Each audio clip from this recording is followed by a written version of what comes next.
Hi, I'm Susan. I'm from Worldpeacefull, and today is World Environment Day. And I thought I'd wear my hat that I wear when I teach peace from my Real Hope program.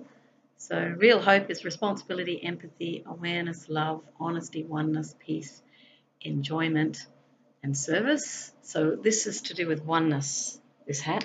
You can see I've got an earth and the moon. It's rotating. It's rotating around the earth. The earth's going around the sun. So I thought I'd wear that and I would talk a little bit about the environment because everybody's very concerned about it, particularly since this Paris Agreement. There's a little bit more amplification around the globe that things are not changing. And when they see people pulling out of the climate change agreement, I laugh, and I do, because I can see the folly in it. But that's okay. I've always seen Trump as a catalyst for a change because people will go the opposite, people being what people are.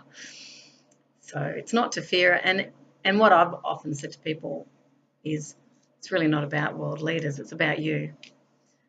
And to what extent are you willing to change? It's all very well to ask our leaders to lead us, but we have to lead ourselves by our own actions.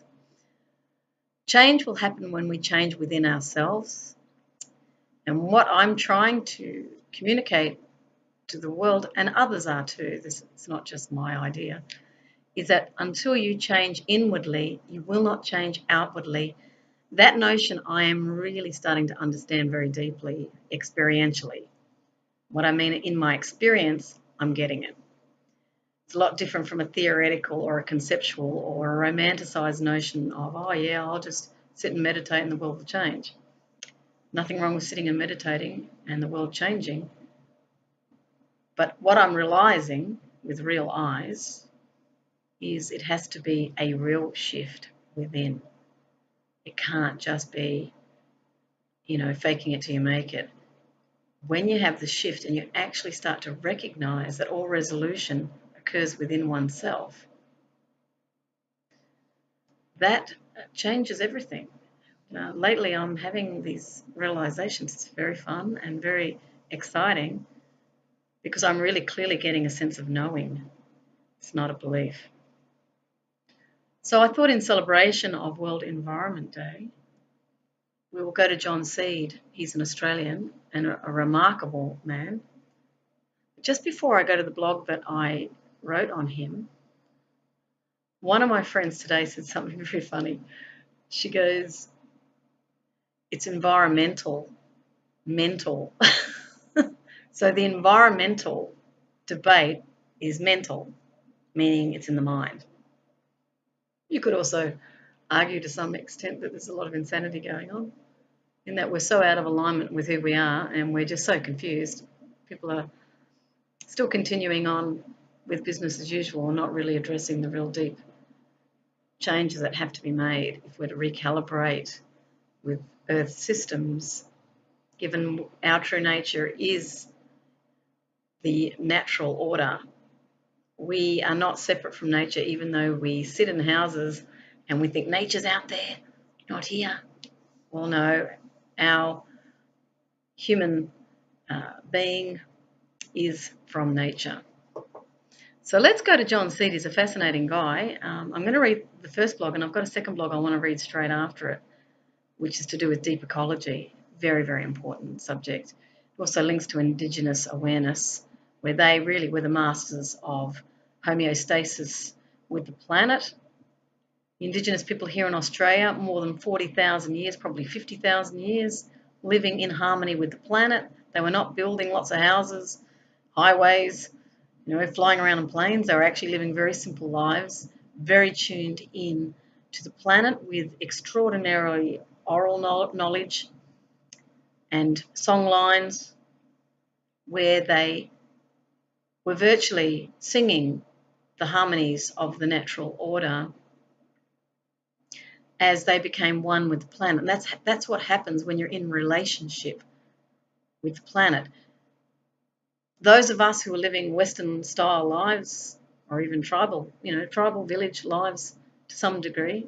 Those who are completely living off the earth, it's a different scenario. I'm talking about those of us who have separated off from the planet. We really have no idea of what it is to be one with nature. That's the relationship of oneness, that one and the other are not separate. And that's the distance we have to travel. I'll just give you an example of that distance. I remember doing what they call woofing. It's very funny. It's not howling to the moon. It's willing workers on organic farms. And when I was woofing in France, actually, near Toulouse was where I was, I stayed on a permaculture property where there was a woman who built this property. So she built the actual house itself with the assistance of a friend. She was very high up in environmentalism. She herself was an ecologist and was also being sought after in Asian countries from my recollection. She was an advisor. She had created permacultural land management, and that's actually come from Bill Mollison here in Australia. And he sat in the forest. He was a CSIRO scientist, government scientist, who sat in the forest and learned from the greatest teacher, which was nature. Now, he did things like companion planting. He had what they call, I think, chicken tractors, they call them, where they have a kind of a wire mesh dome over chickens, and they can scratch the dirt, and then they move them all around. So the dirt soils become enriched by the chicken poop, if you want to call it that. It sounded a bit American there, don't I? Poop. It's more Aussie. And they had things like herb spirals where you're growing things up.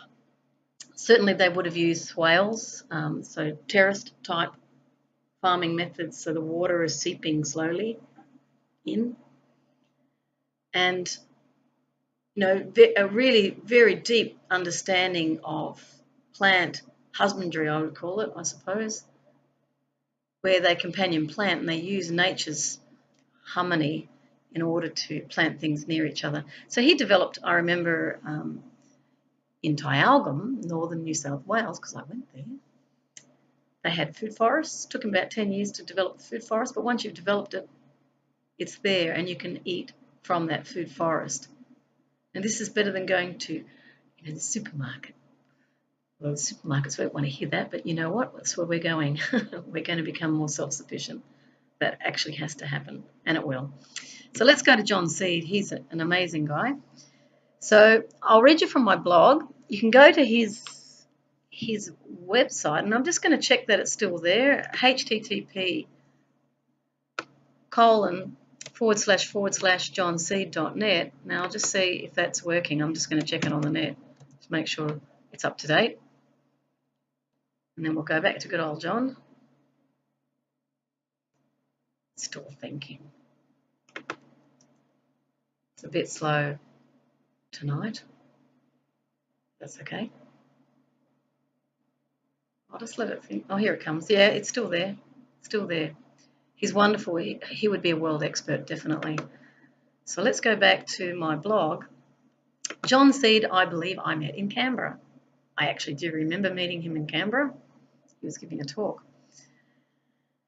He introduced myself and others to Joanna Macy's work. He was an older guy, but I found him a person who had dedicated his life to the planet. It's funny how I said but. I'm looking at my grammar there. Maybe I could have said he was an older guy, and I found him to be a person dedicating his life to the planet, which he was. I love his name, John Seed. Says a lot, doesn't it? I felt a deep commitment in him and a genuine honesty. Today, by chance, I saw a book, Earth First, which traces the Franklin Dam dispute and outlines Bob Brown's journey. And of course, Bob Brown used to be the head of the Australian Greens, and he was, I think, president of the Wilderness Society in Tasmania, who organised with others the Franklin Dam dispute, which was to stop the loggers and the dam being built across the Franklin. It was a wild river. So there was thousands of people that actually were engaged in that protest. I go on to say I was interested to learn that Bob was interested in the extinction of the Tasmanian tiger. Yes, there were tigers in Tasmania, but they were more like dogs with stripes, I remember from footage I've seen. He was a trained doctor, but found himself fascinated by nature. And once you get that connection, you understand why people tie themselves to 1,000-year-old trees. To my surprise, I saw a picture of John Seed at the back of this book, another on the journey of protecting nature from humans. I recall someone giving me a video with a US journalist talking about his investigation of the corporations placing erroneous information about climate change in the media and how that affected our ability to change. This journalist didn't see himself as an environmentalist, he was concerned about corruption. John Seed introduced this speaker, I should say. Some could look at John and write him off as a hippie, because he looked a bit scruffy, I remember. But I suspect it will be the hippies in the end that people will listen to. See how we used to write off the greenies, but now people are really listening to the environmentalists. The word greenie is slipping out of the popular narrative. And that's because they were originally demonised. And that's how we know whenever people get labelled, they're being demonised because someone's seeing them as a threat. You want to always be very mindful of that, to not discount, people who are engaging in activities for the benefit of others. Admittedly, on the other side of that, we can see polarities developing between those of green movement and those who are corporate, or business or government. And there are lessons to be learned, and Joanne Macy's work probably will help people to understand that the real work of environmental protection is actually inner peace. But I'll come to that. Let's just go through what's been written here and you can get a little bit of an idea. So I've just said that the hippies probably in the end will be listened to, and I also mentioned the Indigenous people. Without doubt, they are going to lead us. I was interested to learn that John had worked with Oneness, A-R-N-E-N-A-E-S-S. I heard about Oneness when I was studying peace studies at La Trobe. He's well known in the peace literature. What I've learned is that often the people living in communities try to live in harmony with the earth and have a commitment to ecological and social ethics. They appear to be in parallel worlds, but I sense it is a consciousness shift that is different. They see their place in the world as not 9-to-5 consumerism. They see it as integrated into nature and with each other. They work in community and are seeking another way that is in harmony. John Seed in his many talks emphasised our connection with the planet and the importance of learning to express emotions. I see that as an important change. Some are afraid to change. Some find it very difficult to change. I would simply say it need not be frightening. Just take small steps to open your mind to differences. You may have fun actually connecting with people in a way that is intimate, not detached. My view is if it doesn't resonate with you, don't go with it. If it does, then another journey begins. Let me tell you, it is a new world you enter, really fascinating. I'm just noticing that my power cord is getting a little bit weaker, so give me a second. Just use this as a time for meditating on nature, actually. So I want you to breathe in, breathe out, connect with nature, breathing in, breathing out. And I want you to sit just for a moment while I go and sort my power cord out, because I want to continue filming. Go into your deeper self and connect with the nature around you as you sit waiting for me, okay? I'll be back in a moment.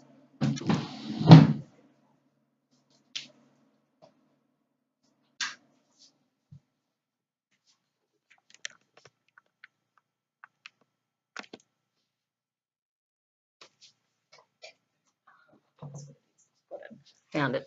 I think I found it. No, it still looks like the battery's not connecting. And isn't that interesting? Because I'm connecting to the power. I think that's pretty relevant.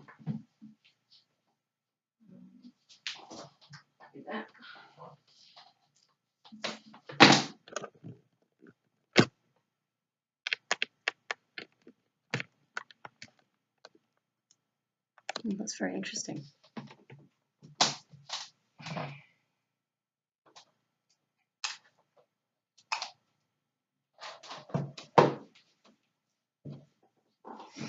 Well, no, I've worked it out. But I find that really interesting because in order for me to communicate with you, I have to connect into the power. And what we're meditating on here is our connectedness to the natural world around us, and that includes our house. This is all nature. I'm just going to go in for a little bit of meditation for a moment because I also want to join you in this. So breathing in, breathing out. Breathing in, breathing out.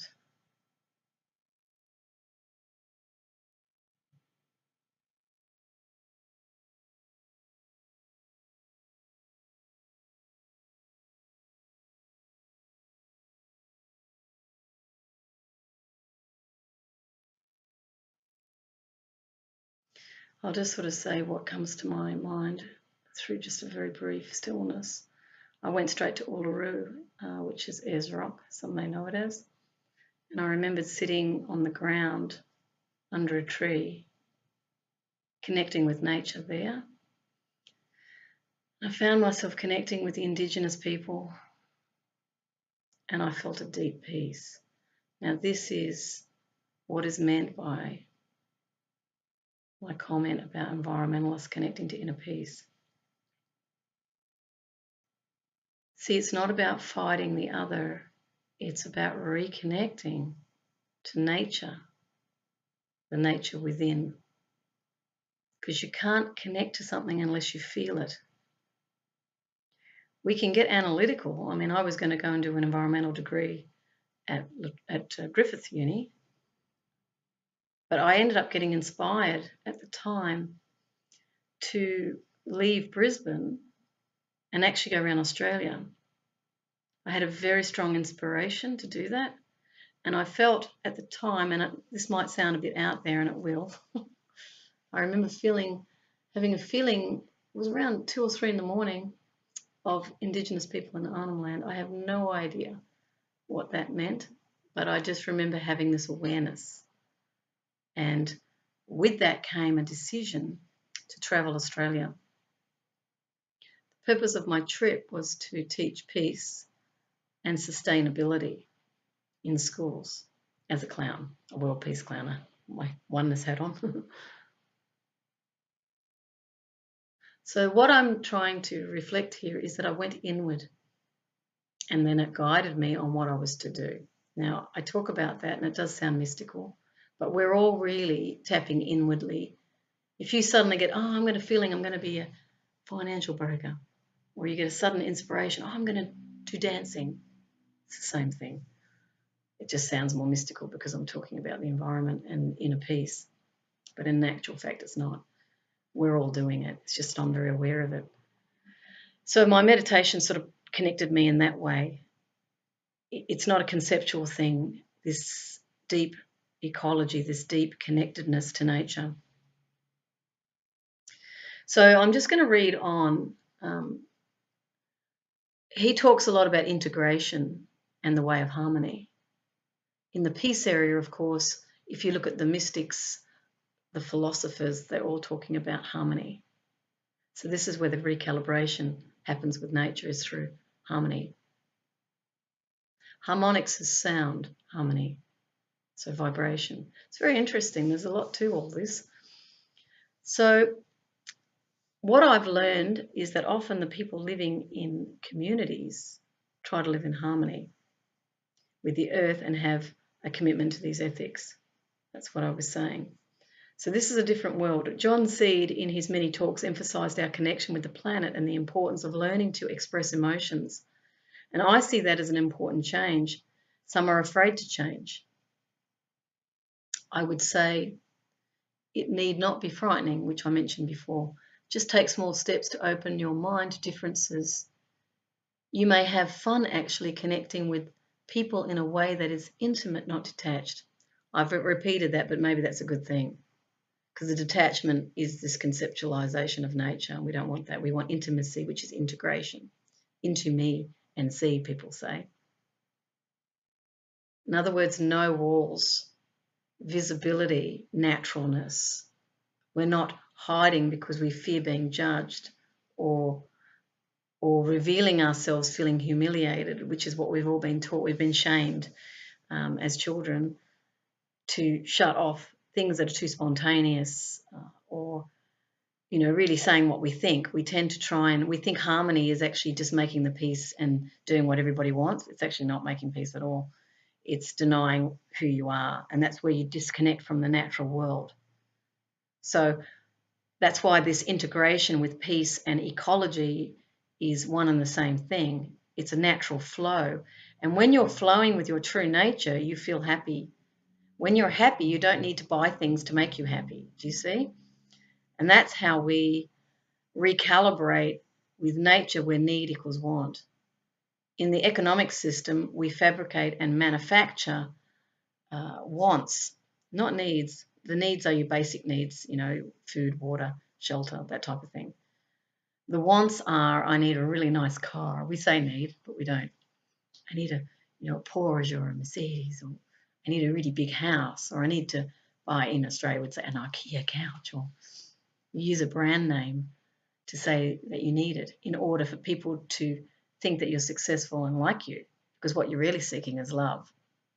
But this work, the inner peace work and the ecological work, is self-love, that you don't need those things in order to give you a temporary sense of happiness. But that then leads you to more pleasure seeking. The ecological peace area is really about inner peace, inner joy, which makes us more efficient in terms of living in harmony with the planet. That's what I feel to say on that. Now, I'm just going to go on and say my view is if it doesn't resonate with you, don't go with it. That's what I said before, wasn't it? So we're talking about just gentle change. I go on to say I see Dorothy here in The Wizard of Oz and the thought, which is real, the dream or the real world? Now, the real world can be the mystical and the dream can be the material. Material is transient. We use resources and energy transfers. In the spiritual or metaphysical, energy is transferring, but it's in a different way. So often the Indigenous talk about the Great Spirit. They talk about connecting, you know, to their various totems or spiritual elders. They often talk about the ancestors as being living beings, but they're just not in physicality. So here's an overview, just a quick one on John. John has an order of OAM. OAM, I'm just trying to think, it's not Order of Australia, just let me check that one. I haven't thought about that for a while. So have a quick look at what OAM is again. Oh, it is an Order of Australia, okay. It's funny how they don't go Order OOA. I'd be inclined to go OOA. So he's got an Order of Australia. He exhibited his sculptures in Sydney and London in the late 60s and 70s. 2 exhibitions in Kim Bonythan's gallery, Paddington, 1966 and 67. 2 exhibitions at the Holdsworth Gallery, Paddington, 1968 and 72. Exhibition at the Centreprize Gallery in London, 72. So I guess you can see he's a bit of an artist. He turned to metal sculpture after 35 years hiatus spent sculpting. Reality itself, for which he received an Order of Australia medal from the Australian Government for Services of Conservation of Nature. Isn't that interesting? With his mother, Judy Kassab, he had exhibitions at the Eva Brewer Gallery in Sydney in 2009, Carew Regional Gallery in 2010, Solander Gallery, Canberra, 2010. With two other sculptors, he has an exhibition planned, well, he would have done it by now, in Coogee, I'd say that is. It says it's Carew Gallery in Bondi. That's in Sydney. Carew. That was 2010. John works with steel skeletons that emerge from metal stamping machines, detritus of industrial civilization, which he transforms into spiritual cornucopia of organic shapes. He follows Blake in asking, and was Jerusalem builded here amongst these dark satanic mills, he says. During his 35-year absence from metal, he sculpted the nature of the world itself, vast happenings, sculpture on a global scale with protoplasm as his raw material, the flora, fauna, and landscapes of this world, with his championing of deep ecology.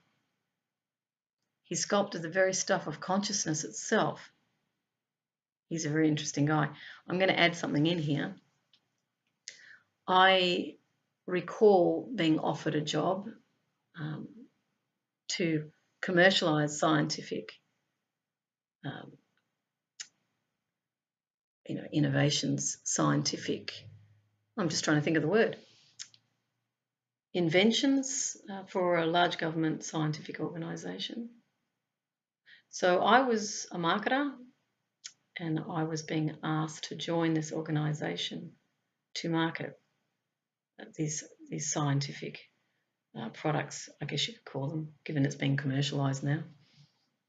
Now, I wasn't easy with it because I knew that there was genetic engineering in respect of commercialising it, and I wasn't keen on the genetic engineering. Now, I asked the guy who was wanting to employ me, could he guarantee me that genetic modification would not affect nature, because I wasn't going to lend my energy to anything that I thought undermined life support systems. He said he couldn't guarantee me that. Now, that very same week that I was to make the decision, my partner at the time, he received a sculpture, a metal sculpture. Now, the way it was, if you can imagine, it's got a kind of a pyramid-type base, very small pyramid-type base. And you've got all these different prongs, metal prongs, coming up from the base. Now, at the top of these prongs was double helix. Can you believe? And you just give it a whack and it vibrates. It vibrates it. Now, I just looked at it and I just went, oh my God, someone's given a metal sculpture of plant life with the DNA. And that was precisely the issue I was considering during that time. Now, you could say, what are the chances of my partner receiving this sculpture the very week I'm making a decision about whether I'm going to lend my energy to commercialise genetic engineering in this way? In the ecological and peace area, where we are looking at metaphysical issues, I would say today, particularly with the awareness I have now, no mistake. I would say life guided me away from that decision. Well, the decision was certainly made not to do it. And so it took me down another path. Had I taken this particular position, my life would have probably gone up in respect of my career, because I would have had real credibility. But instead I didn't. I took the road of poverty and followed my heart. And that my heart was telling me to learn about peace. So I just felt to say that because he was talking about his metal sculptures and it just reminded me.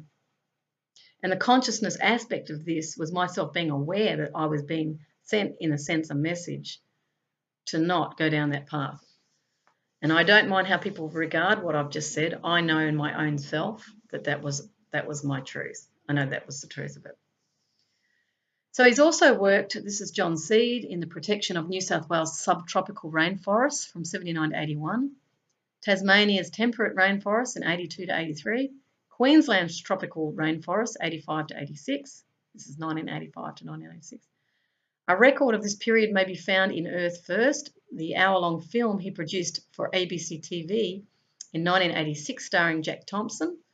And you can go to www.rainforestinfo.org.au/video.htm. He founded the Rainforest Information Centre in 1981, the first organisation in the world with the mission of rainforest protection. In 1984, he launched the Rainforest Action Network in San Francisco, second such organisation, and went on to start scores of rainforest action groups throughout the world. He launched the deep ecology movement with Thinking Like a Mountain, the book he wrote in 1988 with Professors Joanna Macy and Arne Ness, which has now been translated into 12 languages. I'm getting chills up my spine here. So you can go to www.rainforestinfo.org.au. I'm just going to double check that reference because this was published a while ago and I just want to make sure that it's still on the net if you're going to go and follow this up. But as you can see, he's a pretty significant character. Yeah, it's still there. It's the Rainforest Information Centre. That's where that's taking you.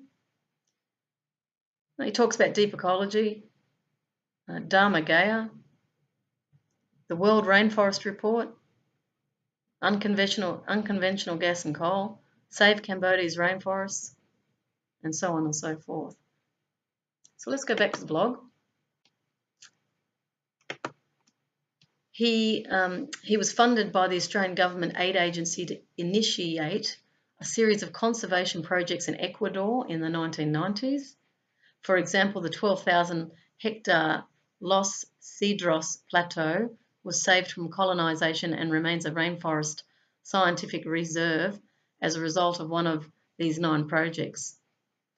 He was twice funded by the Australian Government Aid Agency AusAid to reweave Shiva's robes, i.e. reforest sacred mountain Arunachala in southern India. The only earthly body of Shiva according to the Hindu scriptures. That's interesting. He conceived of and produced the film On the Brink with David Attenborough. Of course, David Attenborough is one of my favourites. I love David Attenborough. Very, very amazing guy. He was joined with David Suzuki, Olivia Newton-John, and Jack Thompson. So the film is On the Brink. Might be worth checking it out on YouTube.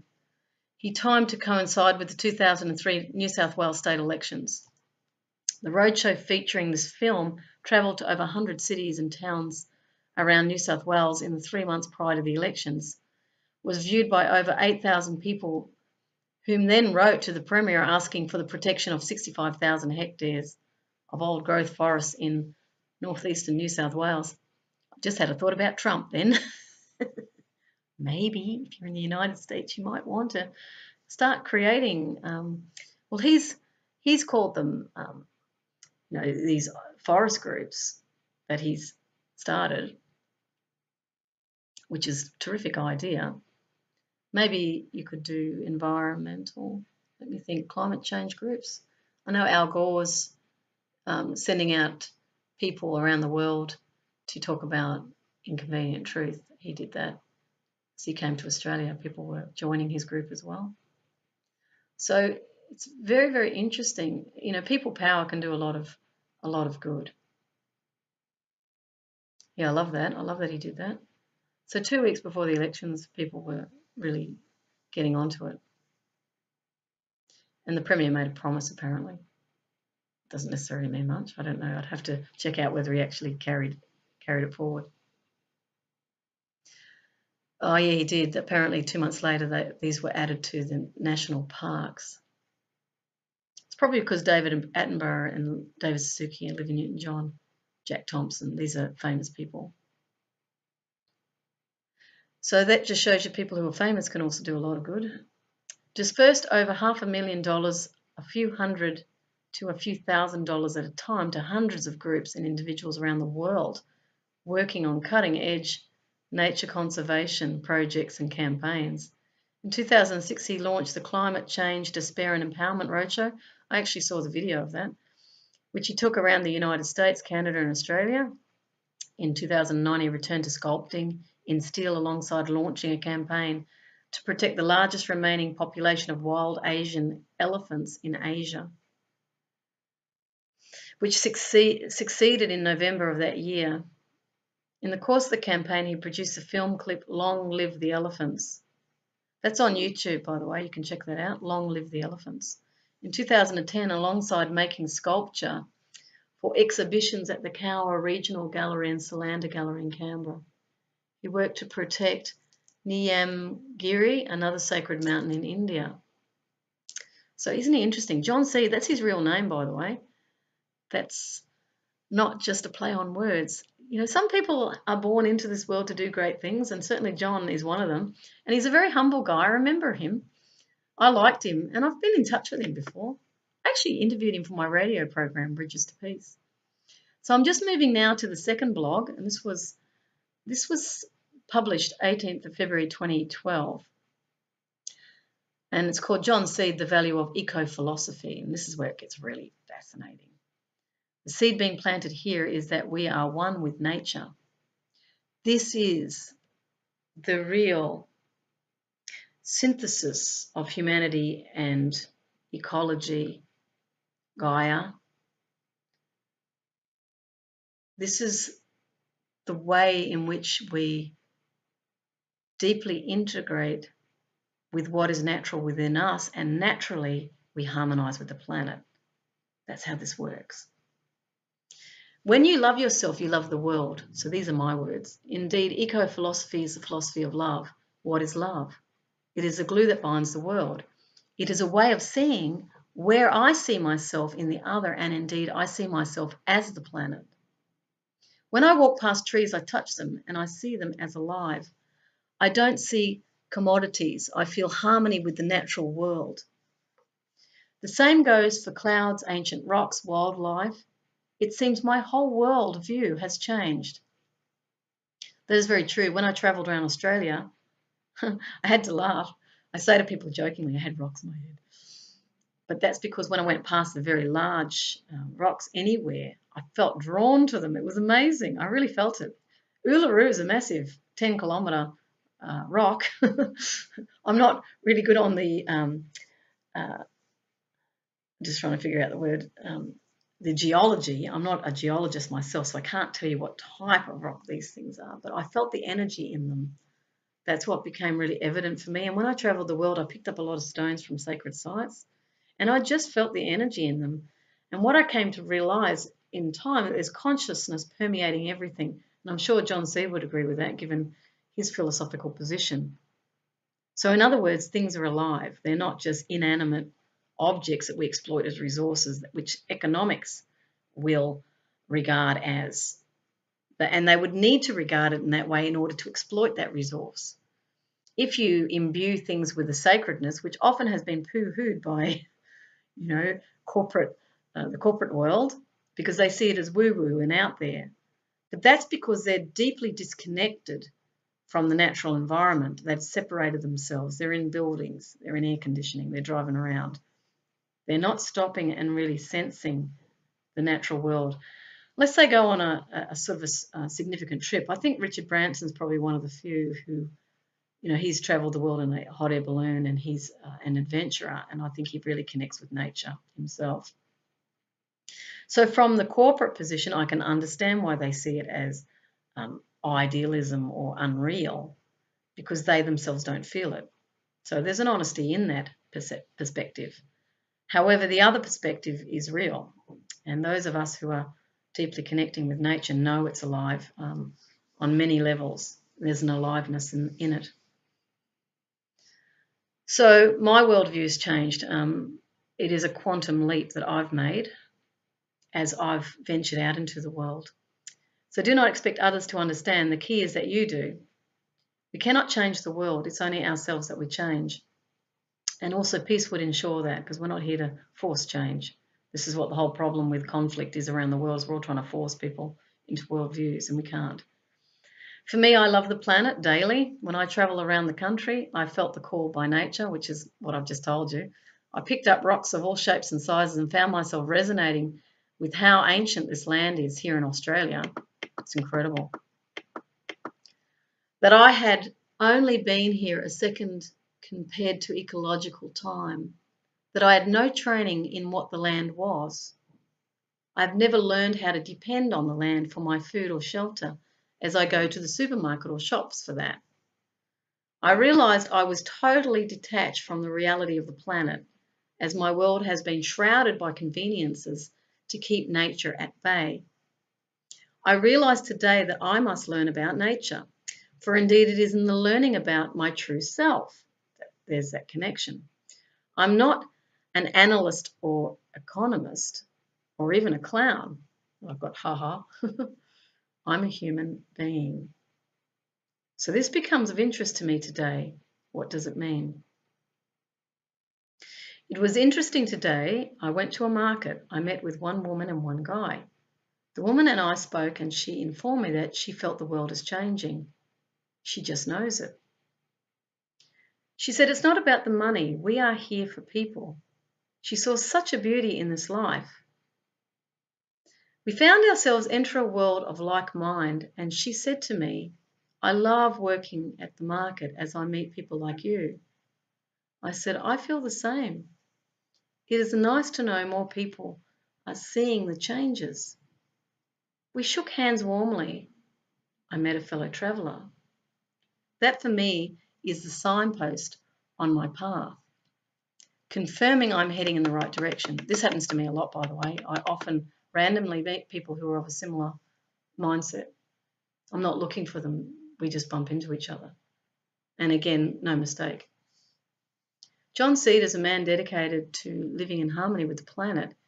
He is one of those ushering in the new earth. There are many waking up now and realising their deep connection to the planet. Believe me, when this change occurs, I'm sure many will be astounded. I include myself in that. It is well beyond human control. This is the spectre of nature changing us. Don't you love that? We think we're in control of nature, but I guess we all know when we hear about the strange tornadoes turning up in places and flooding, high winds, snow where it shouldn't be, melting ice caps. The natural world is most definitely changing us. It's a teacher. This planet is alive, and they call it Gaia, to acknowledge its own intelligence. This will occur out of unconditional love, a concept barely understood in our world, as so much is conditional and real love is seldom known. Perhaps the only place many feel it is with their children. So here's an article written by John Seed and a response by Professor Key. It's called Eco-Philosophy by John Seed, prepared by the Ecological Humanities Cafe, held by the Department of Ecological Humanities, Providence University, Taiwan. And this was November 18, 2011. And then there's a response by Professor Key of the Department of Ecological Humanities. I don't know if I've posted that. I'll just read down. I would like to explore questions this afternoon about the human being's position in nature and different ways of viewing human beings' relationship with nature. But first I would like to mention how marvellous and refreshing I find this department with its emphasis on the humanity dimension of ecological thought and practice and the auspicious change of name of the Department of Ecological Humanities. As I hope my talk will illustrate, ecology is essentially interdisciplinary, and its scientific discoveries have the greatest chance of actually influencing events in the world if the science is integrated with a community of mutually supporting disciplines. As important as ecological science is, I'm afraid that it can only help stop our inexorable slide into oblivion if it is supported within the necessary philosophical, psychological, and spiritual context. My own interest in eco-philosophy grew out of environmental activism. Ever since my involvement in the successful struggle to protect the rainforests of my home state, New South Wales, between 1979 and 1981, I have been trying to understand the psychological or spiritual crisis which underlies all of our environmental problems. How can human beings be so stupid as to destroy the biological fabric out of which our own lives also are woven? He asks. This is the sort of question which gives rise to eco-philosophy and Australia. And he's got in brackets where the world's first Green Party formed in 1972. I didn't know that. It's been a while since I read my own blog. Since 1972, so the first Green Party was in Australia. It's nice to know. Has long been a hotbed of both environmental activism and eco-philosophy, and he's talking about in Australia. I actually met up with some environmentalists up north and at a university, and the guy I went to visit is a professor, and he actually was involved in the Franklin Dam activism, and I was kind of finding myself sitting there. This is not very long ago, this is only a few months ago. So it was about 1,000 kilometres north of Sydney where I went. And I just found myself sitting in the audience reconnecting with activists. It was very interesting. In the early 1980s, he says, I read sociology professor Bill DeValls, D-E-V-A-L-L-S, in quotes, the deep ecology movement, close quote, and my interest in eco-philosophy was born. While a professor at University of Oslo in 1972, Oneness, introduced the terms deep ecology movement and ecosophy into environmental literature. That's really nice, ecosophy. So that's a philosophy of the ecosystem. According to deep ecology, underlying all the symptoms of the environmental crisis lies anthropocentrism, or human-centeredness. There's truth in that. The idea that only human beings have intrinsic value and that the rest of nature has only instrumental value as a mere resource for humans. My 1984 article, Beyond Anthropocentrism, appeared in the book Thinking Like a Mountain, which I wrote in 1988 with Anna Ness and others. And it's in quotes, it says, when humans investigate and see through their layers of anthropocentric self-cherishing, a most profound change in consciousness begins to take place. Alienation subsides. The human is no longer an outsider apart. Your humanness is then recognized as being merely the most recent stage of your existence. And as you stop identifying exclusively with this chapter, you start to get in touch with yourself as mammal, as vertebrate, as a species only recently emerged from the rainforest. As the fog of amnesia disperses, there is a transformation in your relationship to other species and in your commitment to them. What is described here should not be seen as merely intellectual. The intellect is one entry point to the process outlined and the easiest one to communicate. For some people, however, this change of perspective follows from actions on behalf of Mother Earth, in quotes, I am protecting the rainforest, end quote, develops to, in a quote, I am part of the rainforest protecting myself. I am that part of the rainforest recently emerged into thinking, end quote. What a relief then. The thousands of years of imagined separation are over, and we begin to recall our true nature. That is, the change is a spiritual one. Thinking like a mountain. And of course, that spiritual one he's talking about is consciousness. So it's an awakened awareness, an expanded awareness. So he goes on to say, thinking like a mountain, sometimes referred to as deep ecology. Because what I'm seeing, I'm going into the corporate mind now, and I'm seeing the workplace, and it's very, very focused on beliefs. It's very mind identified in the workplace. We're trained to think like a manager, or trained to think like a tradesperson, trained to think as an analyst. Whatever your occupation is, there's a training of beliefs that set for you tasks. You look around the room and it's the same place you go to every day. That is your environment. Now, that environment is very different from what John Seed is saying here. So you're not just looking out at nature, like I might go for a holiday to the rainforest. Oh, isn't it pretty? Let's sit and have, our lovely continental breakfast looking out on the rainforest, wearing nice clothes. That's very different from actually sleeping out in the rainforest, feeling the rain on your cheeks, meditating and imagining yourself in the identification with consciousness from which all life has emerged.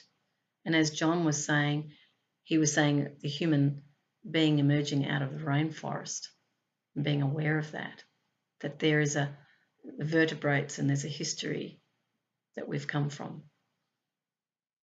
This is the oneness that is going to become a word that will become known on the planet as we start to move from separation, which is why we're having an ecological crisis, to oneness, which means I'm one. And in a sense, we're kind of moving back to the indigenous awareness where the land owned them. They didn't own the land. They belonged to the land is what they said. They didn't say ownership at all. So any sort of ownership connected with indigenous is not accurate. They belong to the land. They're part of it. So we've just forgotten. That doesn't make the corporate a bad person or the logger a bad person. It just means that they have forgotten their essential connectedness. He goes on to say, camped out in Death Valley in 1984, California, eco-philosopher George Sessions and Oneness drew up 8 basic principles that describe deep ecology. 1. The well-being and flourishing of human and non-human life on Earth have value in themselves. These values are independent of the usefulness of the non-human world for human purposes. Richness and diversity of life forms contribute to the realization of these values and are also values in themselves. Humans have no right to reduce the richness and diversity except to satisfy vital needs. The flourishing of human life and cultures is compatible with a substantial decrease of the human population. The flourishing of non-human life demands such a decrease. Interesting. Policies must therefore be changed. These policies affect basic economic, technological, and ideological structures. The resulting state of affairs will be deeply different from the present. I just missed a line. This was point 5. Present human interference with the non-human world is excessive, and the situation is rapidly worsening. Then the 6th one was policies. 7th one is the ideological change is mainly in appreciating life quality rather than adhering to an increasingly higher standard of living. There will be a profound awareness of the difference between big and great. So in other words, getting more and more things. Look at our houses. I'm actually decluttering right now because I'm going to move. And that means I'm getting rid of all my things because I'm going to start moving. And I still marvel at how much stuff I have, and I'm just one person. The whole society just sort of magnetizes the money out of you, and you just go, oh, I'll get that as well. I typically take things that are recycled. I don't usually buy new stuff.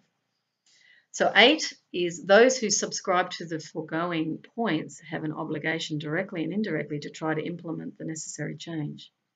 The 8th of these principles points to the natural fit between deep ecology and environmental activism and helps explain why deep ecology was so fervently embraced by the most radical US environmental group of the 80s and 90s, Earth First. Paul Ehrlich, some of you might know, remember, arguably the best known of all ecologists, sees deep ecology as the way forward.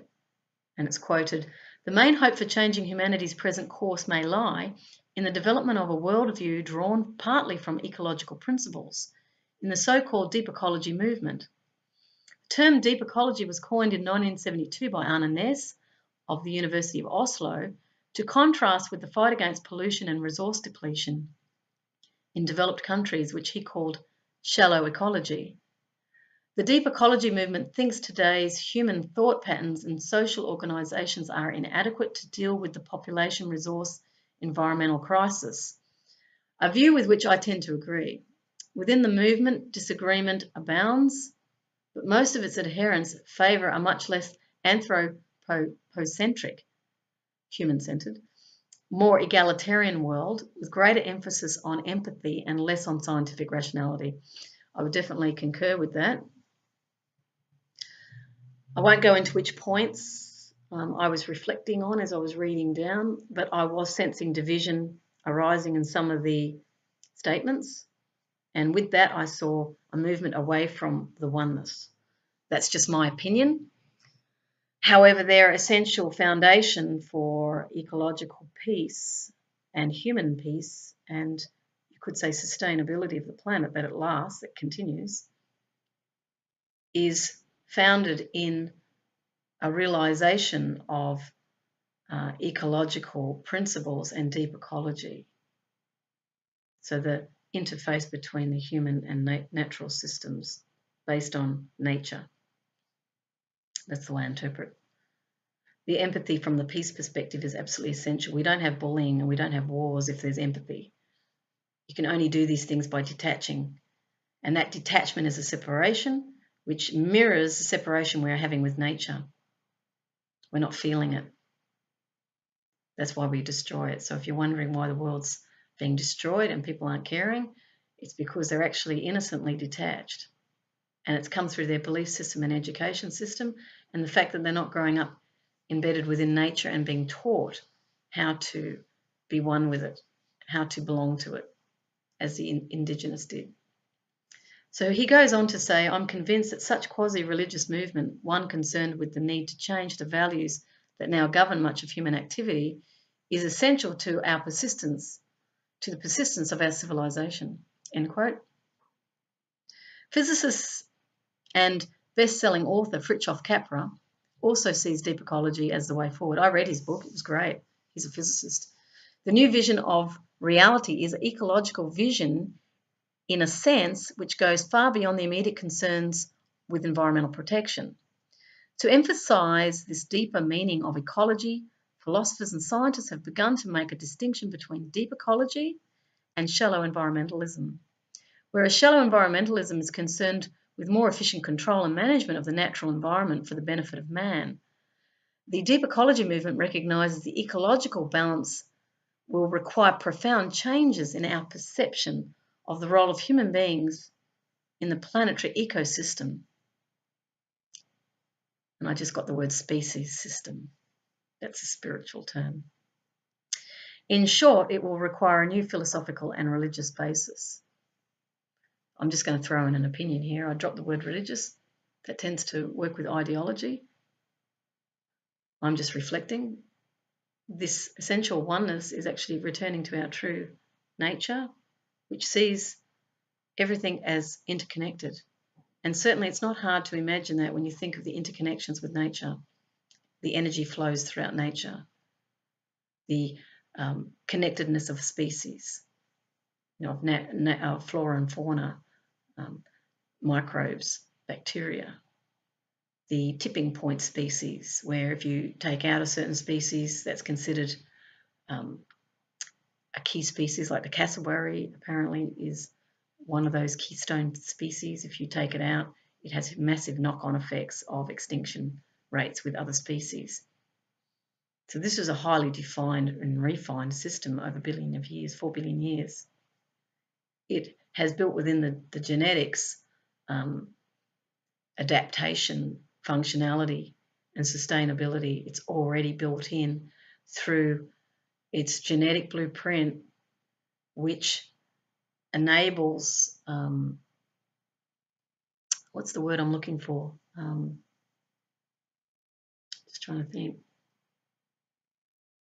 It's like when the environment changes and you have a certain genetic blueprint with a certain species, and then you get another one of that type of species, let's say, that has, I just can't quite remember the word, it's funny, it's just eluding me for a minute, but it has a favourable gene for something else. And that change in respect of that gene that's already expressing makes that particular aspect of that species, that particular strain, if you like, as adaptable with nature. The other might die off. And it could be things like the colour of, let's say it's a bird and it's a certain colour, and the environment changes, the colour is no longer in harmony with that plant distribution. So the animal is more visible, it could be taken out because of other species who are predators noticing it more. Could be things like that. In some ecological environments, you might have flightless birds who have lived very happily for thousands of years in that particular ecosystem, and then a predator is introduced and those birds won't live unless there is some type of genetic mutation. That's the word I was after. I knew it would come.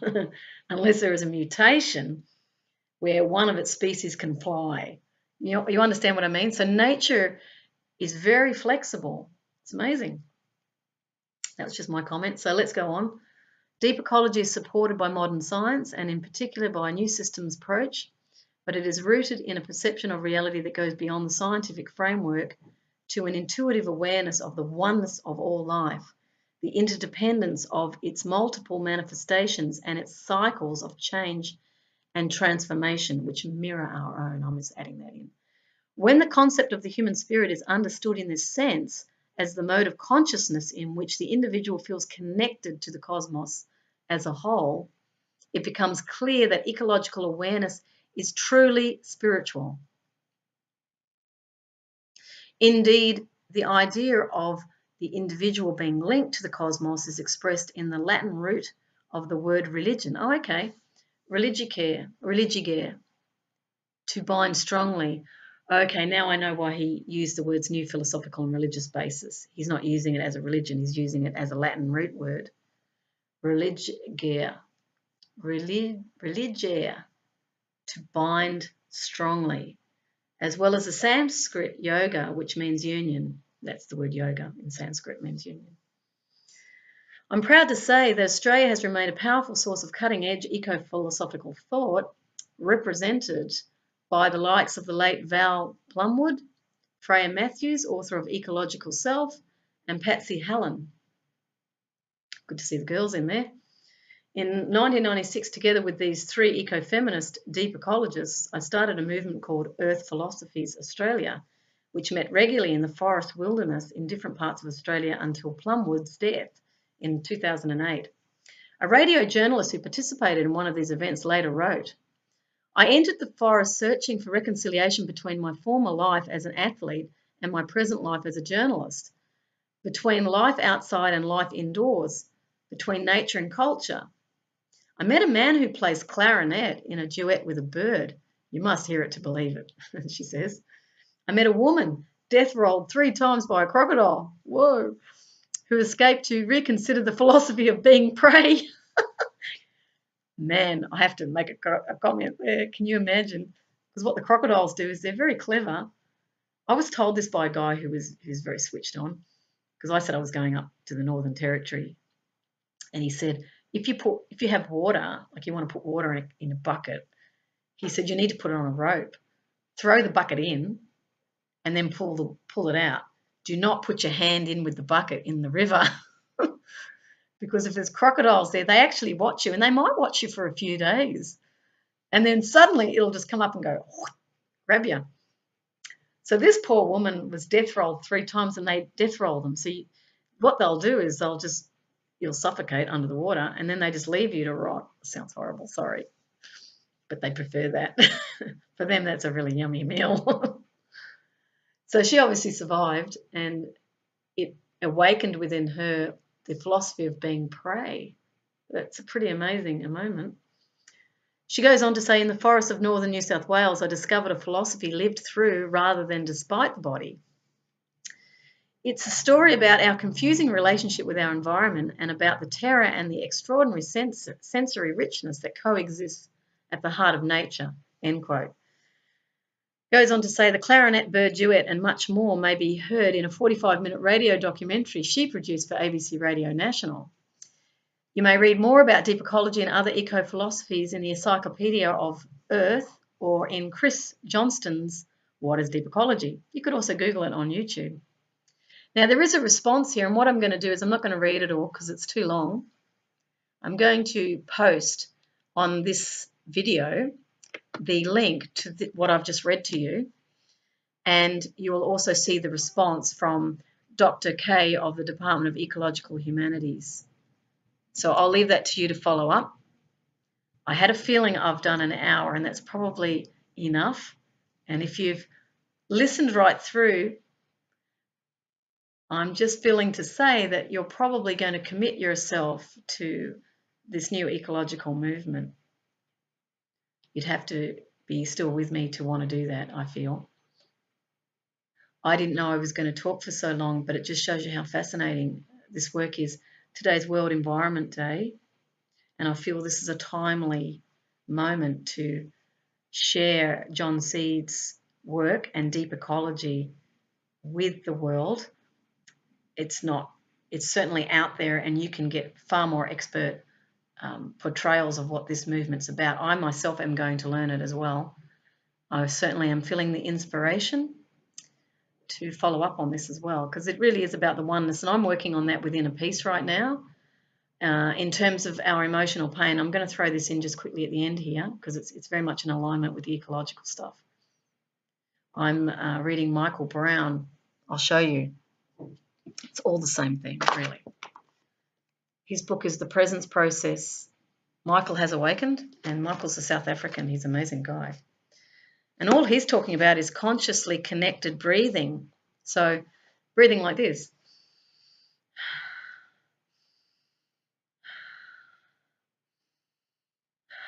There's no gap in the breathing.